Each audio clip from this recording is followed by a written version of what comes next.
এসব বোধহয় আমার জন্যই হচ্ছে। আমি বোধহয় গ্যাসটা ঠিক করে বন্ধ করিনি।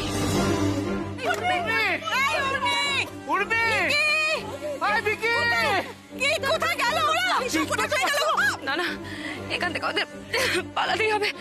দাদা দাদা চ, আমরা পালাই। চ চ চ, পালা দাদা পালা। আরে আমি তো রয়ে গেলাম এখানে। দাদা ভাই, আরে বিদেশিটা আমার এখানে রেখে চলে গেল। তুই সব কথা পরে ভাবি, তুই এদিকে চ, এদিকে। না না না, তোমরা বাড়ি যাও, তোমরা বাড়ি যাও।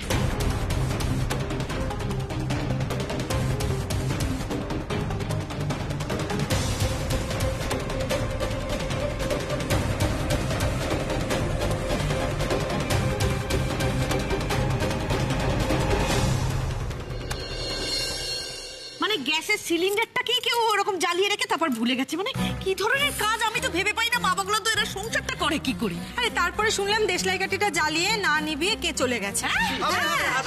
ওইখানে দাঁড়িয়ে নিঘাত কেউ ওই সিগারেট মিগারেট খাচ্ছিল। মানে কি করে না আজকালকার ছেলে পুলে, অসহ্য লাগে। কি কাণ্ড ঘটে গেল বলো তো। এমন একটা উৎসবের মাঝে দিব্যি তো সবকিছু ঠিকঠাক চলছিল। তোমরা সবাই ঠিক আছো তো? বাবা, প্রাণে বেঁচে গেছি। এসব কম্পিটিশন চুলোয় যাক, আমার তো এখনো বুক ধড়ফড় করছে। মিসেস রিটা, তুমি ঠিক আছো তো? আচ্ছা, উর্মি কোথায়? উর্মি এখনো ফেরেনি কেন? সত্যি তো, এই সমস্ত গন্ডগোলের মাঝখানে মেয়েটা যেতে গেল কেন? আমি একবার দাদা ভাইকে ফোন করছি। সে কর, আমি বরং বাইরে গিয়ে দেখছি মেয়েটা কোথায় গেল। না মা, তুমি দাঁড়াও, তোমার কোথাও যেতে হবে না। আমি গিয়ে দেখছি, আমি নিয়ে আসছি বেয়ানাকে।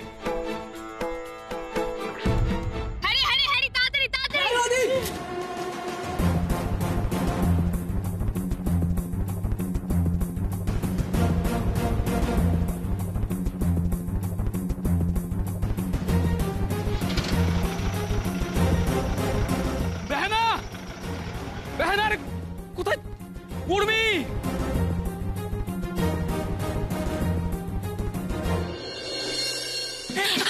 সরি ডাক্তারবাবু প্লিজ। সিস্টার, নিয়ে যান, নিয়ে যান। আপনি একদম ঠিক সময় এসেছেন, আর একটু দেরি হলে বড় ক্ষতি হয়ে যেতে পারতো।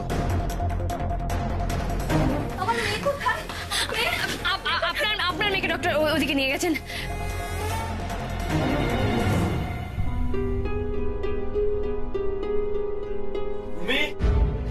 টুকাইবাবু, আমি তোমাকে ফোনে পাইনি। টুকাইবাবু, ভালো হয়েছে তুমি চলে এসছো। আমি ভাউনদেবকে নিয়ে এখানে চলে এসেছি তাড়াতাড়ি করে।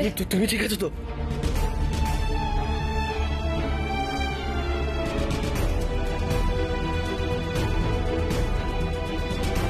আমাকে না জানি তুমি আরো ভালো। তোর বউ না থাকলে আজকেও প্রাণে বাঁচত না। সুখে থেকো মা, তোমায় অনেক আশীর্বাদ করি, তুমি আমাদের গর্ব। আচ্ছা বলছি, শুনুন না, আপনারা ভেতরে যান। হ্যাঁ যান, আপনারা ভেতরে যান, আমরা এখানে আছি। আপনারা ঠিক আছে। তুমি বলছি, শুনুন না, আমরা একবার চলো ডাক্তারবাবুর সঙ্গে কথা বলি। হ্যাঁ চলো। এসো। এই যে ডাক্তারবাবু, বলছি এখন কি অবস্থা, কি বুঝলেন? সব ঠিক আছে, একদম চিন্তা করবেন না, সবাই কিউরেবল। অল্প বান হয়েছে, ঠিক হয়ে যাবে। থ্যাংক ইউ ডাক্তারবাবু, থ্যাংক ইউ।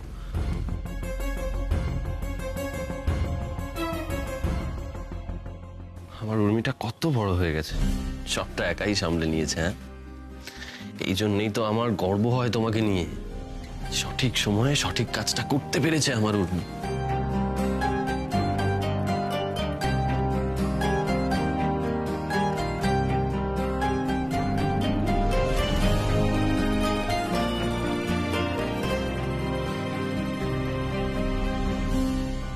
আচ্ছা, হ্যাঁ ঠিক আছে বাবা।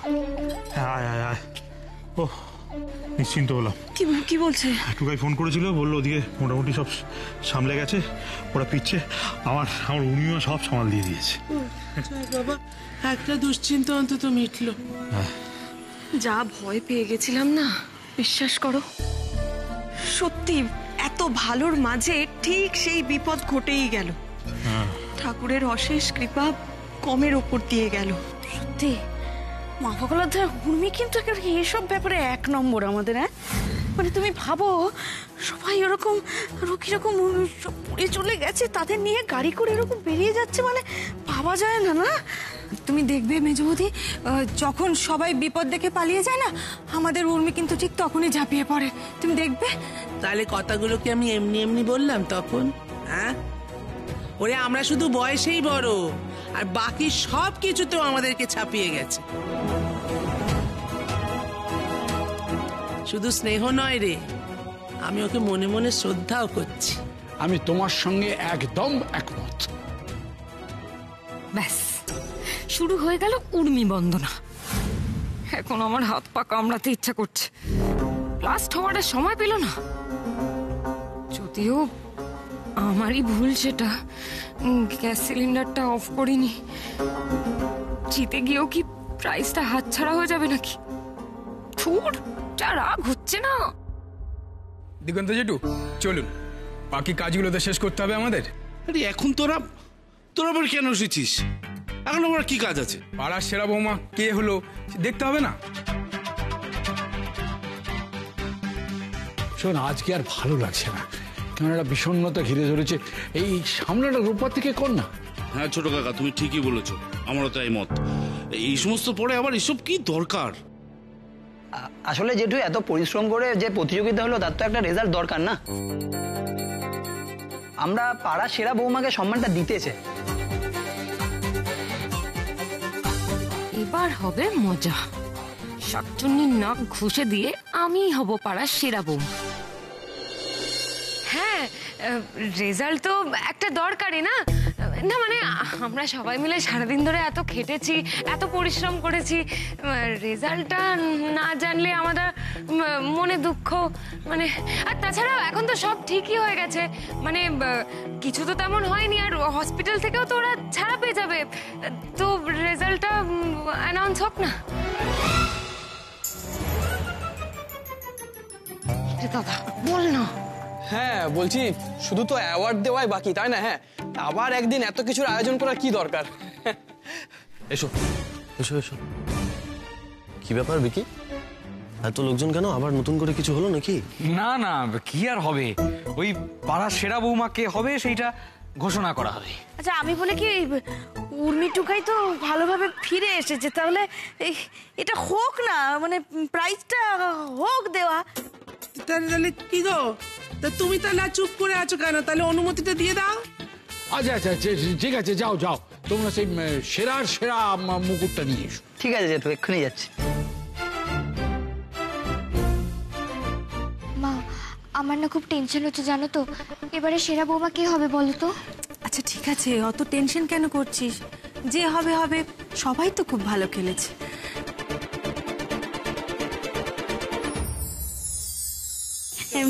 বলছি কি, আমি না আপনার খুব বড় ফ্যান, বুঝলে? এই দাঁড়াও বিকি, দাঁড়াও, বলছি আমি ওই যাওয়ার সব মিটে গেলে একটা সেলফি তুলবো। হ্যাঁ, সব মিটে যাবে, অনেক সিরিয়াল দেখেছি বাবাগুলো তো। এই যাও যাও যাও, যা। হ্যাঁ হ্যাঁ।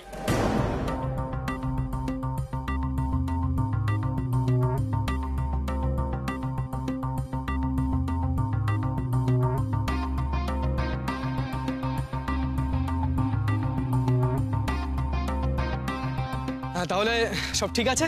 হ্যাঁ, এবার আমাদের অনুষ্ঠানের বিচারক মণ্ডলী পাড়ার সেরা বৌমার মাথায় ক্রাউন পরিয়ে দেবেন।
চিটিং, এটা চিটিং হচ্ছে। আমি জানি আমি জিতেছিলাম।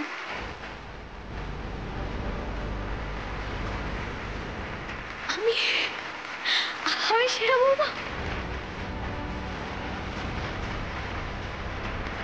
মিললো তো, মিললো, আমার কথা মিললো।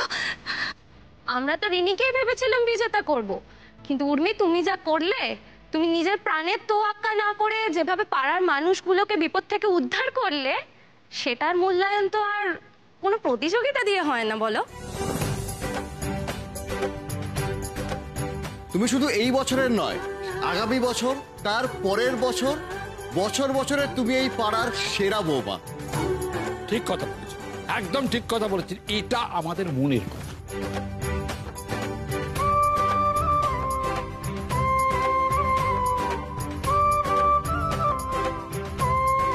বড় হয়ে গেল গো আমাদের সেই পাগলি মেয়েটা, আজ অনেক বড় হয়ে গেল।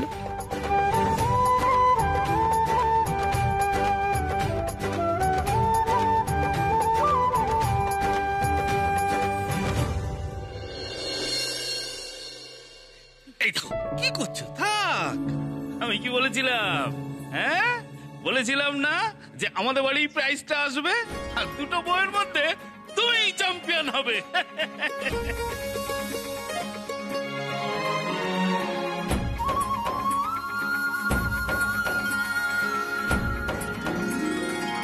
তোমরা যে সবাই মিলে আমাকে এতটা ভালোবাসা দিয়ে সম্মানটা দিয়েছো, আমি এর জন্য সত্যি তোমাদের কাছে খুব কৃতজ্ঞ।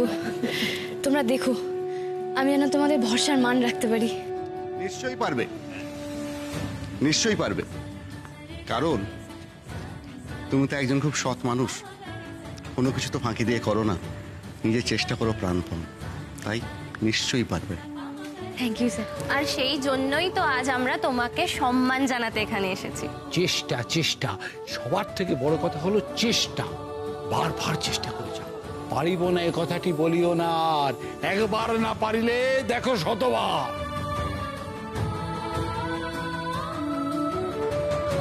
আসি তাহলে, আবার দেখা হবে। সবাই ভালো থাকবেন। আর উর্মি আর রিনি, তোমাদের দুজনের জন্য রইল অনেক অনেক শুভেচ্ছা। Thank you ma'am. আসছি তাহলে, ওকে, দেখা হবে আবার। ভালো থাকবেন।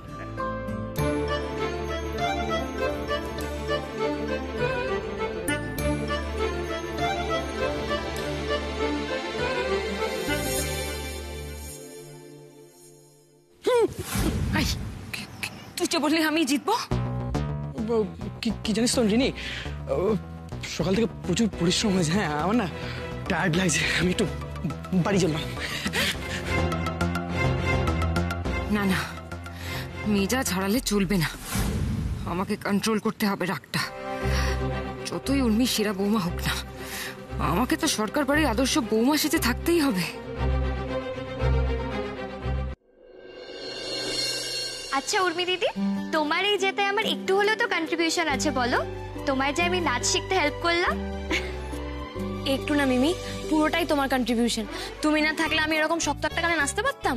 তুমি তো আমাকে সমস্ত স্টেপস তুলিয়ে দিয়েছো। তোমার কিন্তু আমার কাছে এটা ট্রিট পাওনা রইল। আর শোনো, তুমি তো তোমার ফোনে ভিডিও করেছো, একটু টুকাই বাবুকে দেখিয়ে দিও তো। হ্যাঁ, তুই নাচটা যা নেচেছিস, দারুণ দারুণ নেচেছিস, নাচবো, দারুণ। হ্যাঁ, কিন্তু আমার একটাই আফসোস, আমার বেস্ট ফ্রেন্ড আমার মোমো দিদি থাকতে পারলো না।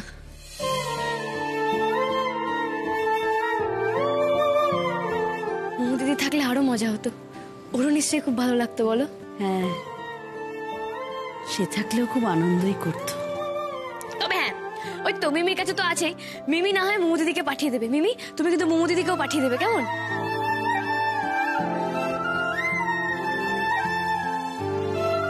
তবে হ্যাঁ, তোমরা সবাই মিলে আমাকে এত সাহস দিয়েছো বলেই তো আমি একবার গোপলুকে ডেকে বাহুদেবকে নিয়ে বেরিয়ে পড়তে পেরেছিলাম। আমি তো তুই তো আমাদের লক্ষ্মী, তুই আমাদের দুর্গা, তুই আমাদের লক্ষ্মী, তুই আমাদের সরস্বতী, ওরে তুই আমাদের সব। আচ্ছা শোনো না, আমি না দাদুকে গিয়ে দেখে আসি। হ্যাঁ, দাদুকে বলতে হবে তো যে আমি জিতেছি। শুক্লা, আমার সোনামা শুধু আমার মেয়ে নয়, আমার সেরা মেয়ে। আমার সেরা মেয়ে আজকে পাড়ার সেরা বৌমা হয়েছে। কি গো বলো? হ্যাঁ,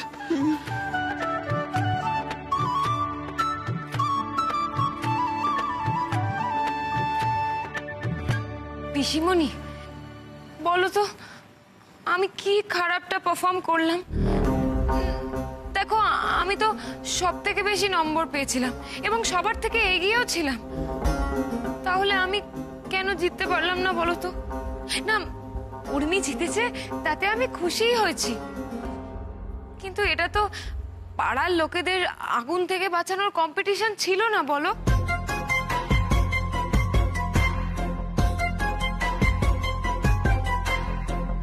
এটা তো পাড়ার সেরা বৌমার কম্পিটিশন ছিল, আর সেরা বৌমা হওয়ার জন্য যা যা করতে হয় আমি তো সব করলাম, তাও কেন জিততে পারলাম না গো? তোর কি মনে হয় রিনি, যে এই পাড়ার সেরা বউ বিচার করা হয় কিসের নিরিখে? ভালো রান্না বান্না জানলে, ভালো সেলাই,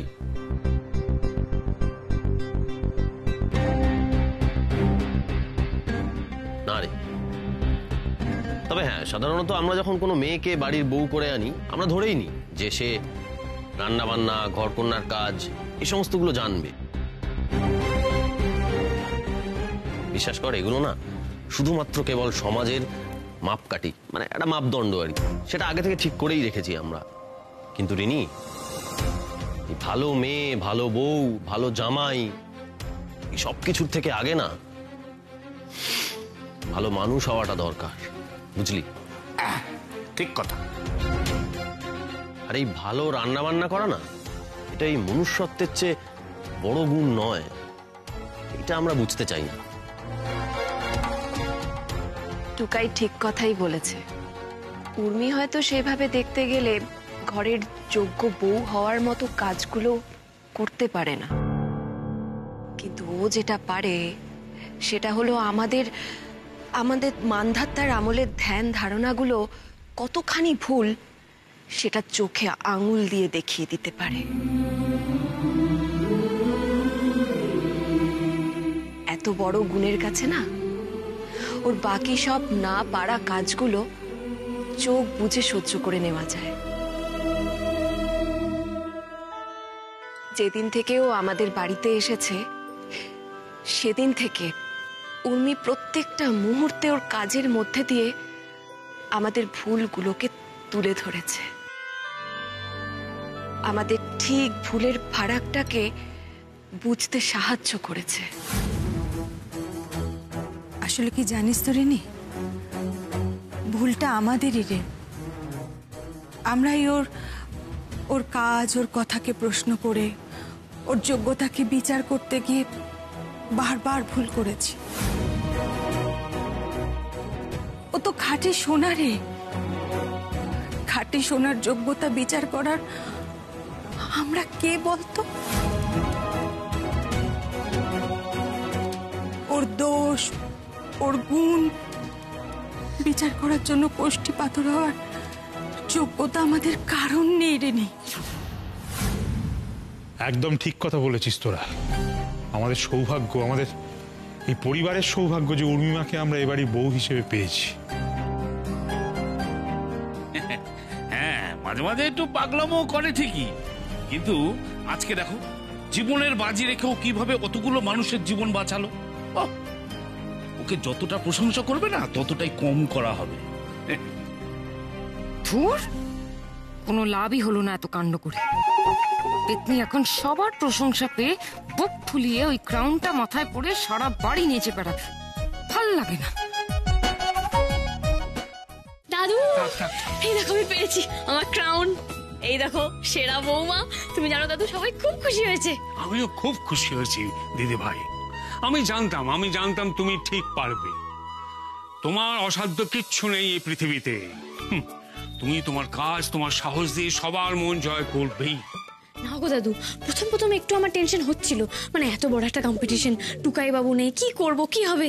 কিন্তু তারপর আস্তে আস্তে আমার মনে পড়ছিল এই মা, ছোট ঠাম্মি কিভাবে রান্না করে, ছোট ঠাম্মি পুজোর সময় কিভাবে ফুলের মালা গাঁথে।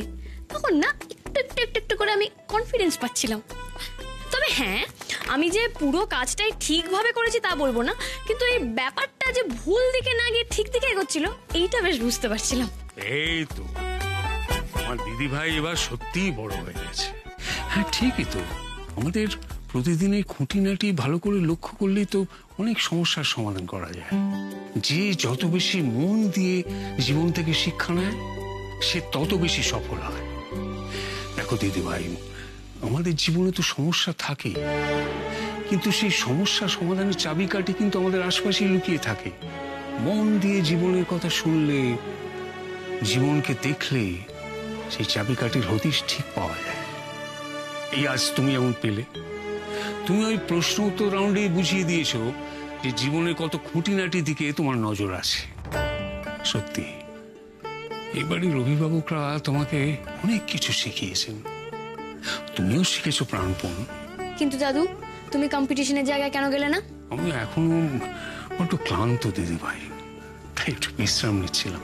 তবে পিকলু আর ভিকির ঘোষণার দিকে কান ছিল আমার সব সময়। তবে একটা সত্যি কথা বলছি দাদু, লাঞ্চ ব্রেকের পর যে ওরকম একটা অ্যাক্সিডেন্ট হবে সেটা তো আমরা খুব ভাবিনি। সত্যি খুব ঘাবড়ে গেছিলাম জানো তো। আমি ওখানে একা, এতগুলো মানুষ তারা এরকম ভাবে আহত হয়ে গেছে, কি করব, কোন দিকটা দেখবো? যদি সবাইকে সময় মতো হসপিটালে না নিয়ে যেতে পারতাম না, তাহলে সত্যি একটা ভালো মন্দ কিছু হয়ে যেত।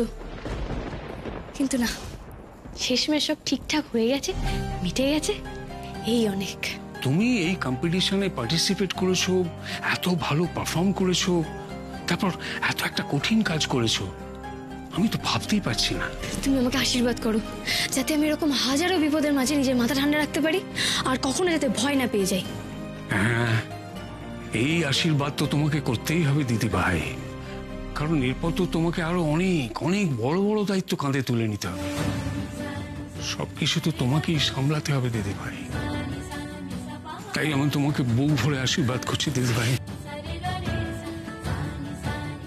আমি বেশ বুঝতে পারছি দিদি ভাই, এইবার তুমি সব দায়িত্ব নেওয়ার জন্য একেবারে তৈরি।